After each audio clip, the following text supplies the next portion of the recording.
Okay, so now, so currently we can see that the water, look at it up there. I mean, is that getting in the J channel up there?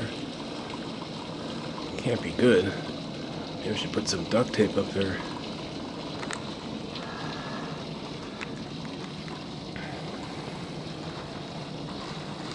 Looks like my brick and flagstone idea is working. Yeah, I mean, this needs to be going off the side of the building, not here.